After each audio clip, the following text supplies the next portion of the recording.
Hi, I'm Ryan Szymanski, curator for Battleship New Jersey Museum and Memorial. This weekend is the Super Bowl between the Philadelphia Eagles and the Kansas City Chiefs. And I'm excited to say that Battleship New Jersey has a connection to both teams. Our connection to the Philadelphia Eagles is that they are our hometown team. Battleship New Jersey was built in Philadelphia. She spent a lot of time in Philadelphia. And every year for the Eagles in the playoffs, we like to ship up green to support them.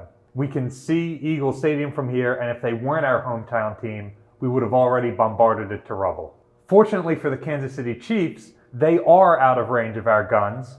However, we have a very close connection to that team. In early 1969, one of our sailors in turret number 3, Andy Tobias, was almost crushed by a 16-inch shell. He was pinned between the shell and the shell hoist here. I'm not entirely sure what happened, if the ship rocked or something. The shells are sliding around on grease, but it somehow pinned him into the hoist, crushing his pelvis and doing a lot of internal damage. One of his shipmates alone, a man by the name of Wayne Johnson, was able to pick the shell up off of him, more or less pull it back so that they could pull him out of there. From that point, his shipmates were able to rig him up on a backboard. And remember, access to these turrets are exclusively via a vertical ladder. So they were able to pass him down that vertical ladder, get him back up, possibly by using a shell hoist, depending on who you ask, possibly by using more vertical ladders that were in the shell hoist trunk. And they managed to get him back up onto Broadway. From there, they sling him up on the yellow rail and managed to pass him on his backboard all the way to medical. My big experience on the ship was probably the time I unfortunately got injured on Turret 3 while rearming out at sea. It was in the middle of January 1969, and we were rearming for an important amphibious mission that was coming up. And unfortunately, I got hurt on the shell deck, and I was actually caught between the projectile hoist and some live round projectiles, and there was no way to get me out of that mechanism until a fellow that was my bunkmate, a big fella named Johnson out of Texas, came down physically and picked up a couple of the projectiles and moved them away so they could get me out of the predicament that I was in. Well, after I was extracted out of Turret 3 and the predicament I was in, I was strapped to a gurney, like a sort of a rack-type gurney, and they carried me up Broadway here, and I remember staying conscious all the way up, and fellas ducking their heads out of the engine rooms and the boiler rooms and wishing me well as they were carrying me up. And we came up this way and made a right here and went into sick bay, where I believe I passed out at that point.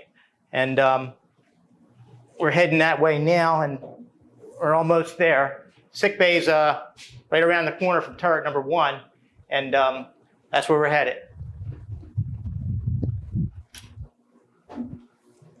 They had to carry me through these hatches, and there's plenty of them on their way up here, and trying not to hurt me because, like I said, I lost a lot of blood, and I was in a lot of pain. Now we're circumventing the outside of one of the turrets, and that leads to the sick bay, which is right up ahead. I believe by this time I had lost so much blood that I passed out by the time we got into the operating room. Now we're approaching sick bay, and here's the operating room that they operated on Dr. Demi and Dr. Quinn for 9 hours straight. And before the operation, when they were cutting my clothes off right here, the captain came over and whispered in my ear. He says, "We slowed the ship down to 5 knots so we can get through this surgery, and you'll be fine." And I felt really at ease. I felt relaxed. I knew I was in good hands, professional hands, and I knew they were going to get me out of this mess. So that's where I stayed for 9 hours. And during that span of time is when all the fellas on board donated their blood. because I had lost so much blood during the operation that they definitely needed about 7, 8, 9 guys, and I thank them for that. From there, I was taken up to sick bay, and I was operated on for like a 9-hour stretch on board the ship out at sea by Dr. Denby and Dr. Quinn, who actually saved my life, and to them I am grateful. For Captain Snyder, every single one of his 2,000 sailors was as important as the rest, and he pulled New Jersey off of the gun line to intentionally seek the smoothest patch of ocean possible. At that point, the battleship's 2 doctors were able to perform surgery on Andy Tobias to the point that they could stabilize him enough that he could be flown via helicopter off of the ship back to the Philippines to receive full treatment. We would especially like to acknowledge Dr. Denby, the ship's surgeon, possibly the last battleship surgeon in the world, who is currently on hospice. Our thoughts and prayers go out to he and his family during this difficult time. Dr. Denby, along with Dr. Quinn, the other ship's doctor, performed the surgery on Andy Tobias that ended up saving his life. After the operation, we came over here, and this is where I remember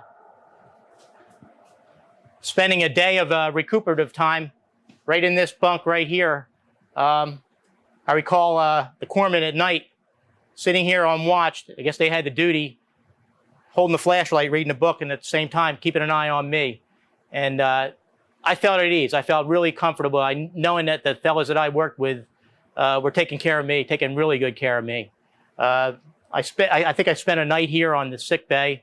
The next day, the following day, we hit port at Subic Bay, and I was airlifted out of there to Clark Air Force Hospital, where I spent the next 3 to 4 months. And there, I underwent a lot of surgeries in a 3 or 4 month span.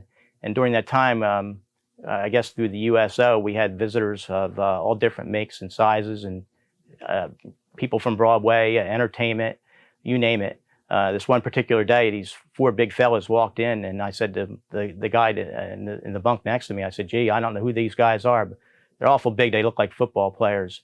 And sure enough, it turned out to be Joe Namath, Emerson Boozer, Matt Snell, and I forget the other fellow's name, but they came to wish us well, and it was a nice thing. I was seriously injured, and I was medically discharged, and I came out with a disability, and today I'm helped by the VA monetarily for that disability. But it also gave me a sense of that I could get a job with the state, being that they have a VA benefit type program. So I was able to work myself through that program and get to my present position today, which is the head of the print operations for the Department of Transportation and Motor Vehicle for the state of New Jersey. I'm happy to say that Andy Tobias recovered and is still living in the state of New Jersey. And every couple of years he comes back to visit the battleship. I've had the great fortune to meet him on at least one occasion, possibly twice. And he's come back and given an oral history and talked about his experiences here. Unfortunately, Wayne Johnson has since passed away, but the 2 men did have a chance to reunite on board the battleship shortly after the museum first opened. Now, our connection with the Kansas City Chiefs. Wayne Johnson is a guy who's big enough to pick up a 1,900-pound shell off of one of his shipmates. His son is an equally big individual. That is Derek Johnson, the former linebacker for the Kansas City Chiefs. Derek Johnson retired back in 2018, but anyone who saw him play saw his physicality, saw how big of a person he was. It gives you an idea of the size of his father and what kind of person it takes to move one of these shells around the shell decks on Battleship New Jersey. So the museum would like to wish a great game to both teams, both of which we have a connection to, and we hope that all of the players make it through healthy, and everybody has a great capstone to their seasons, and we hope you all enjoy watching it in a couple of days. Let us know who you're rooting for in the comments section down below. Battleship New Jersey receives operating support from the New Jersey Department of State, also from a number of other businesses and private individuals like yourselves. We really appreciate your support. There's a link in the description below if you'd like to continue donating to support the museum and our channel. You can also support us by liking, sharing, and subscribing so more people find out about the museum. Thanks for watching. Here we are in turret number 3. I'm standing next to my final GQ station during the Vietnam conflict. This is actually the center gun powder operator's hatch, where you get into this little position in here and you actually operate the hoist that brings the powder from the lower handling room to the gun room. And this is where I worked during firing missions in Vietnam. You look around, it looks the same, but it actually looks tighter than what I can remember. All the machinery looks basically the same, and it's in the same condition. Hard to believe it's been 36 years since I was here last, but that's how long it's been. Brings back a lot of memories. I can remember sitting up here on the mid-watch, writing letters to home while I was watching the turret, make sure everything was under secure conditions. Right here we have a periscope. I used to watch the firefights over in Vietnam, the tracer fires that went back and forth from the enemy to our guys, and they'd shoot up flares periodically, and after the flare would light up, you'd see the tracer fire begin, and it was like watching a firefight, and that happened all night long sometimes.